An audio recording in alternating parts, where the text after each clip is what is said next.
Hello and welcome. Today I'm going to be reading to you from My Antonia by Willa Cather. I know readings aren't for everyone when it comes to ASMR. Some like them, others are looking for something different. So I'm going to do this reading for those who are into it, and if you'd like more traditional tingles, can click on the links. I'm going to be picking up with chapter 15. I started with My Antonia really when the channel first started. It was many years ago now, shockingly.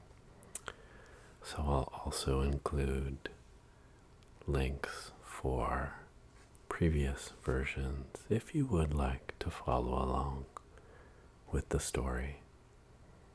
I'll be reading and you can listen to the story or just tune it out and use it to drift away. It is a book written in a certain time, so it has aspects as appropriate to that era. I just say that as a warning so you're informed. I don't know if there's anything egregious in there, but I call it out just to remember that it comes from a certain period. With all that said, let's start with chapter 15 in My Antonia. Otto Fuchs got back from Black Hawk at noon the next day. He reported that the coroner would reach the Shimerdas sometime that afternoon, but the missionary priest was at the other end of his parish, 100 miles away, and the trains were not running.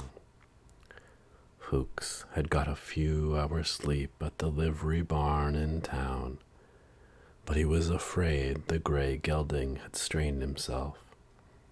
Indeed, he was never the same horse afterward.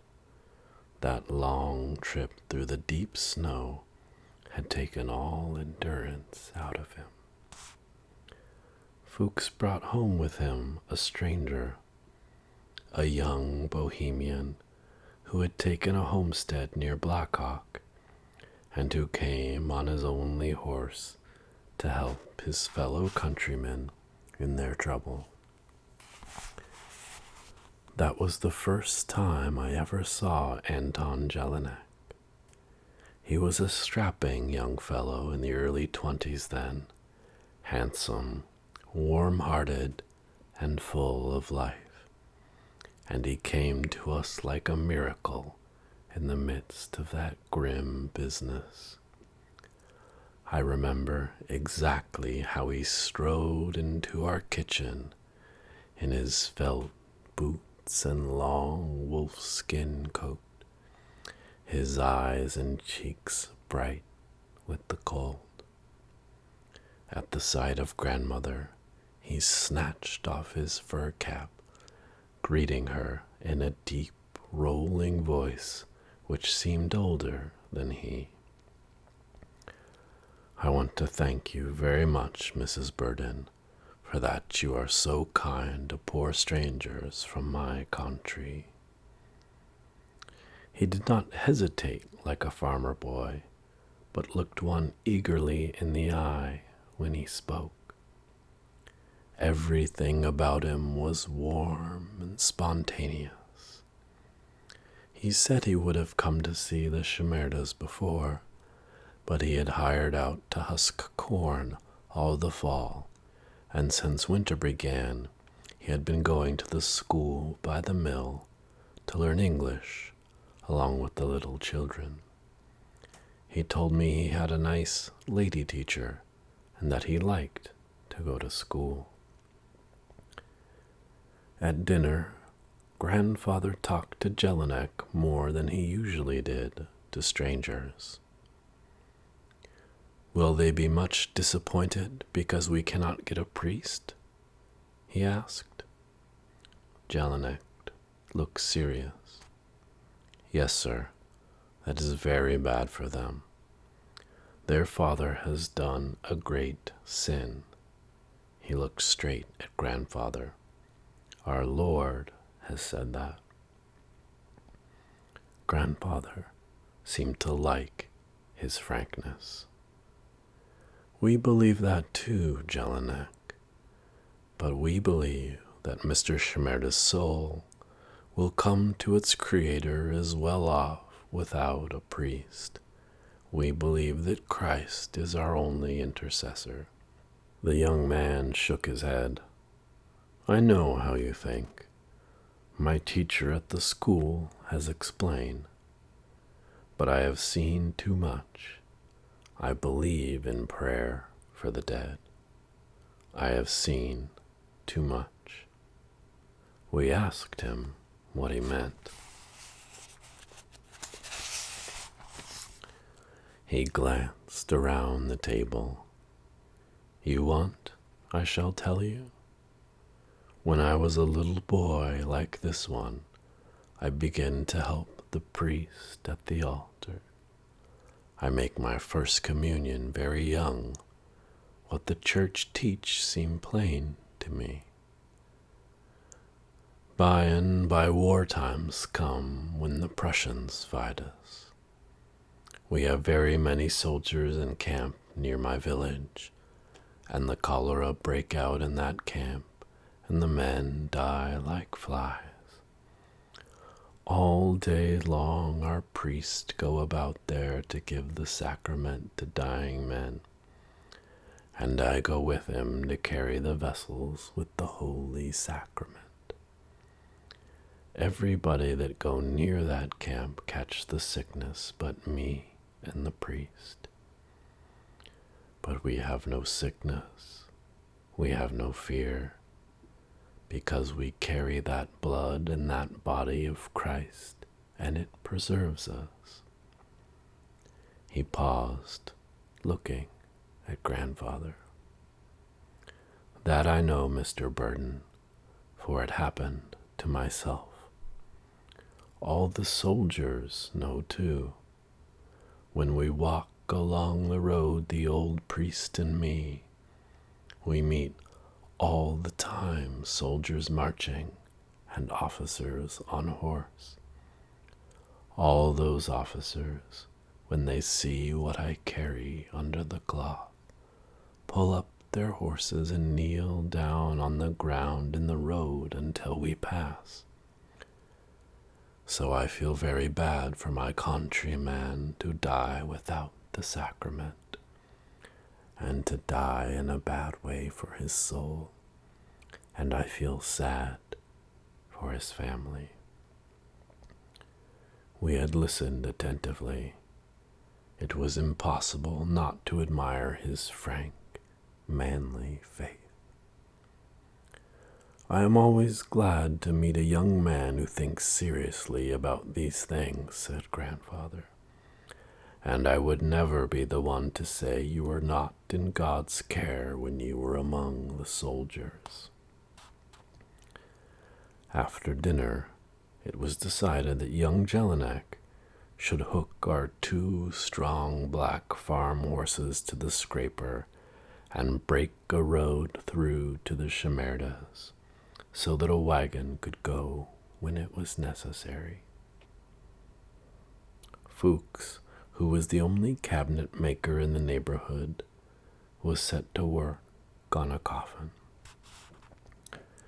Jelinek put on his long wolfskin coat, and when we admired it, he told us that he had shot and skinned the coyotes, and the young man who batched with him, Jan Buska, who had been a fur worker in Vienna, made the coat. From the windmill I watched Jelinek come up out of the barn with the blacks and work his way up the hillside toward the cornfield. Sometimes he was completely hidden by the clouds of snow that rose about him, Then he and the horses would emerge black and shining. Our heavy carpenter's bench had to be brought from the barn and carried down into the kitchen. Fuchs selected boards from a pile of planks grandfather had hauled out from town in the fall to make a new floor for the oats bin. When at last the lumber and tools were assembled, and the doors were closed again, and the cold drafts shut out, grandfather rode away to meet the coroner at the Shimerdas, and Fuchs took off his coat and settled down to work. I sat on his work table and watched him. He did not touch his tools at first, but figured for a long while on a piece of paper and measured the planks and made marks on them. While he was thus engaged, he whistled softly to himself or teasingly pulled at his half ear. Grandmother moved about quietly so as not to disturb him. At last he folded his ruler and turned a cheerful face to us. "The hardest part of my job's done," he announced. "It's the head end of it that comes hard with me, especially when I'm out of practice. The last time I made one of these, Mrs. Burden," he continued, as he sorted and tried his chisels, "was for a fellow in the Black Tiger Mine up above Silverton, Colorado. The mouth of that mine goes right into the face of the cliff, and they used to put us in a bucket and run us over on a trolley and shoot us into the shaft. The bucket traveled across a box canyon 300 feet deep and about a third full of water. 2 Swedes that fell out of that bucket once and hit the water feet down. If you'll believe it, they went to work the next day. You can't kill a Swede. But in my time, a little Italian tried the high dive, and it turned out different with him. We was snowed in then, like we are now, and I happened to be the only man in camp that could make a coffin for him. It's a handy thing to know when you knock about like I've done." "We'd be hard put to it now if you didn't know, Otto," grandmother said. "Yes'm," Fuchs admitted with modest pride. "So few folks does know how to make a good tight box that'll turn water. I sometimes wonder if there'll be anybody about to do it for me. However, I'm not at all particular that way. All afternoon, wherever one went in the house, one could hear the panting wheeze of the saw or the pleasant purring of the plane. They were such cheerful noises, seeming to promise new things for living people. It was a pity that those freshly planed pine boards were to be put underground so soon. The lumber was hard to work because it was full of frost, and the boards gave off a sweet smell of pine woods as the heap of yellow shavings grew higher and higher. I wondered why Fuchs had not stuck to cabinet work. He settled down to it with such ease and content. He handled the tools as if he liked the feel of them, and when he planed, his hands went back and forth over the boards in an eager, beneficent way as if he were blessing them. He broke out now and then into German hymns, as if this occupation brought back old times to him. At 4 o'clock, Mr. Bushy, the postmaster, with another neighbor who lived east of us, stopped in to get warm. They were on their way to the Shimerdas. The news of what had happened over there had somehow got abroad through the snow-blocked country. Grandmother gave the visitors sugar cakes and hot coffee.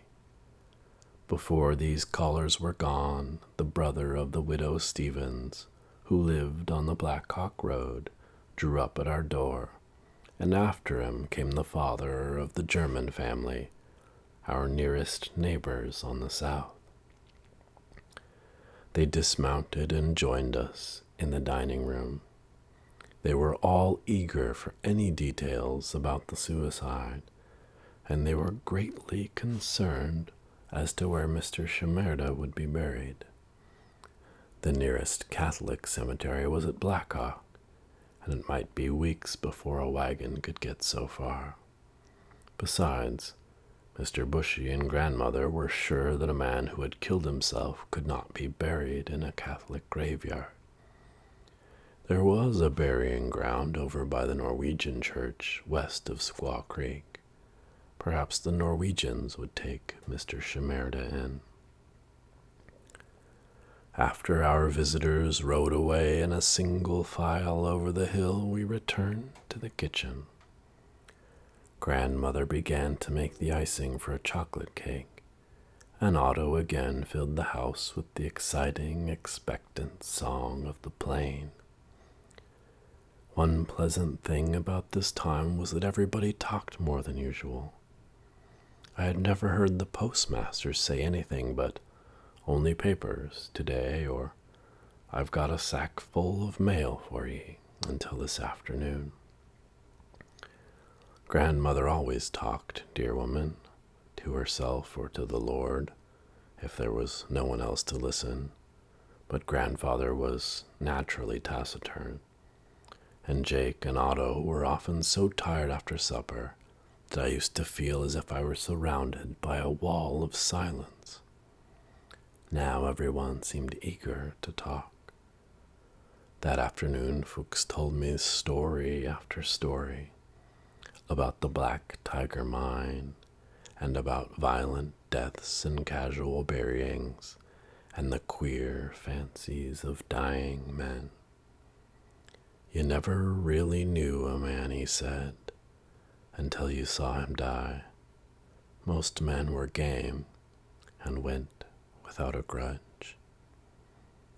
The postmaster, going home, stopped to say that Grandfather would bring the coroner back with him to spend the night. The officers of the Norwegian church, he told us, had held a meeting and decided that the Norwegian graveyard could not extend its hospitality to Mr. Shimerda. Grandmother was indignant. "If these foreigners are so clannish, Mr. Bushy, we'll have to have an American graveyard that will be more liberal-minded. I'll get right after Josiah to start one in the spring. If anything was to happen to me, I don't want the Norwegians holding inquisitions over me to see whether I'm good enough to be laid amongst them."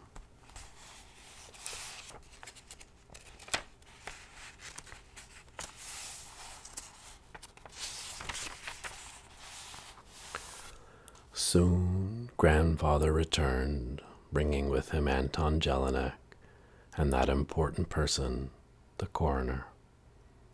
He was a mild, flurried old man, a Civil War veteran with one sleeve hanging empty. He seemed to find this case very perplexing, and said if it had not been for Grandfather, he would have sworn out a warrant against Krajik. The way he acted and the way his axe fit the wound was enough to convict any man. Although it was perfectly clear that Mr. Shimerda had killed himself, Jake and the coroner thought something ought to be done to Krajik because he behaved like a guilty man. He was badly frightened, certainly, and perhaps even felt some stirrings of remorse for his indifference to the old man's misery and loneliness. At supper, the men ate like Vikings, and the chocolate cake, which I had hoped would linger on until tomorrow in a mutilated condition, disappeared on the second round. They talked excitedly about where they should bury Mr. Shimerda. I gathered that the neighbors were all disturbed and shocked about something. It developed that Mrs. Shimerda and Ambrose wanted the old man buried on the southwest corner of their own land. Indeed, under the very stake that marked the corner. Grandfather had explained to Ambrose that someday, when the country was put under fence and the roads were confined to section lines, 2 roads would cross exactly on that corner. But Ambrose only said, "It makes no matter." Grandfather asked Jelinek whether in the old country there was some superstition to the effect that a suicide must be buried at the crossroads. Jelinek said he didn't know. He seemed to remember hearing there had once been such a custom in Bohemia. "Mrs. Shimerda has made up her mind," he added. "I try to persuade her, and say it looks bad for her to all the neighbors, but she say so it must be. There I will bury him, if I dig the grave myself," she say. I have to promise her I help Ambrose make the grave tomorrow. Grandfather smoothed his beard and looked judicial. "I don't know whose wish should decide the matter, if not hers. But if she thinks she will live to see the people of this country ride over that old man's head, she is mistaken." Chapter 16. Mr. Shimerda lay dead in the barn 4 days, and on the 5th they buried him. All day Friday, Jelinek was off with Ambrose digging the grave, chopping out the frozen earth with old axes. On Saturday, we breakfasted before daylight and got into the wagon with the coffin. Jake and Jelinek went ahead on horseback to cut the body loose from the pool of blood in which it was frozen fast to the ground. When grandmother and I went into the Shimerda's house, we found the women folk alone. Ambrose and Marek were at the barn. Mrs. Shimerda sat crouching by the stove. Antonia was washing dishes. When she saw me, she ran out of her dark corner and threw her arms around me. "Oh, Jimmy," she sobbed, "what you think for my lovely papa?" It seemed to me that I could feel her heart breaking as she clung to me. Mrs. Shimerda, sitting on the stump by the stove, kept looking over her shoulder toward the door while the neighbors were arriving. They came on horseback, all except the postmaster, who brought his family in a wagon over the only broken wagon trail. The widow Stevens rode up from her farm 8 miles down the Black Hawk Road. The cold drove the women into the cave house, and it was soon crowded. A fine, sleety snow was beginning to fall, and everyone was afraid of another storm and anxious to have the burial over with. Grandfather and Jelinek came to tell Mrs. Shimerda that it was time to start. After bundling her mother up in clothes the neighbors had brought, Antonia put on an old cape from our house and the rabbit skin hat her father had made for her. 4 men carried Mr. Shimerda's box up the hill. Krajik slunk along behind them. The coffin was too wide for the door, so it was put down on the slope outside. I slipped out from the cave and looked at Mr. Shimerda.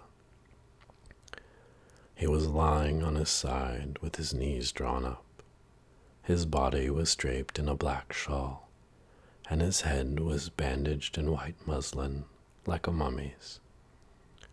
One of his long, shapely hands lay out on the black cloth. That was all one could see of him.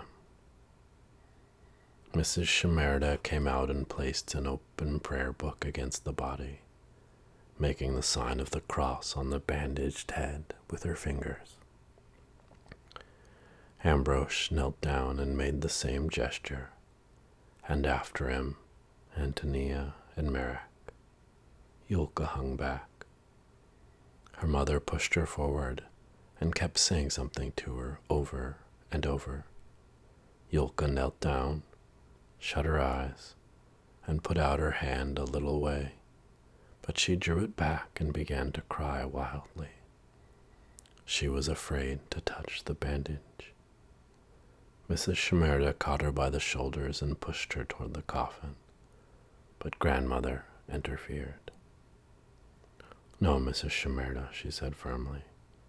"I won't stand by and see that child frightened into spasms. She is too little to understand what you want of her. Let her alone." At a look from grandfather, Fuchs and Jelinek placed the lid on the box and began to nail it down over Mr. Shimerda. I was afraid to look at Antonia. She put her arms around Yulka and held the little girl close to her. The coffin was put into the wagon. We drove slowly away against the fine, icy snow which cut our faces like a sandblast. When we reached the grave, it looked a very little spot in that snow-covered waste. The men took the coffin to the edge of the hole and lowered it with ropes. We stood about watching them, and the powdery snow lay without melting on the caps and shoulders of the men and the shawls of the women. Jelinek spoke in a persuasive tone to Mrs. Shimerda and then turned to grandfather. "She says, Mr. Burden, she is very glad if you can make some prayer for him here in English for the neighbors to understand." Grandmother looked anxiously at grandfather. He took off his hat, and the other men did likewise. I thought his prayer remarkable. I still remember it. He began, "O great and just God, no man among us knows what the sleeper knows, nor is it for us to judge what lies between him and thee." He prayed that if any man there had been remiss toward the stranger come to a far country, God would forgive him and soften his heart. He recalled the promises to the widow and the fatherless, and asked God to smooth the way before this widow and her children, and to incline the hearts of men to deal justly with her. In closing, he said we were leaving Mr. Shimerda at thy judgment seat, which is also thy mercy seat. All the time he was praying, grandmother watched him through the black fingers of her glove, and when he said amen, I thought she looked satisfied with him. She turned to Otto and whispered, "Can't you start a hymn, Fuchs? It would seem less heathenish." Fuchs glanced about to see if there was general approval of her suggestion, then began, "Jesus, lover of my soul," and all the men and women took it up after him. Whenever I have heard the hymn since, it has made me remember that white waste and the little group of people and the bluish air full of fine eddying snow like long veils flying, while the nearer waters roll, while the tempest still is high. Years afterward, when the open grazing days were over, and the red grass had been plowed under and under until it had almost disappeared from the prairie, when all the fields were under fence, and the roads no longer ran about like wild things, but followed the surveyed section lines, Mr. Shimerda's grave was still there, with a sagging wire fence around it, and an unpainted wooden cross. As grandfather had predicted, Mrs. Shimerda never saw the roads going over his head. The road from the north curved a little to the east just there, and the road from the west swung out a little to the south, so that the grave, with its tall red grass that was never mowed, was like a little island. And at twilight, under a new moon or the clear evening star, the dusty roads used to look like soft gray rivers flowing past it. I never came upon the place without emotion, and in all that country it was the spot most dear to me.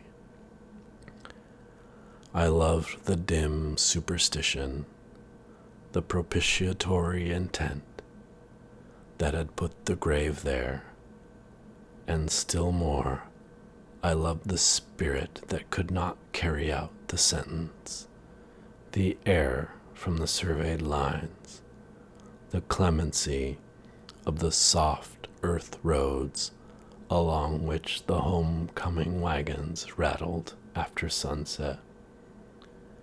Never a tired driver passed the wooden cross, I am sure, without wishing well to the sleeper.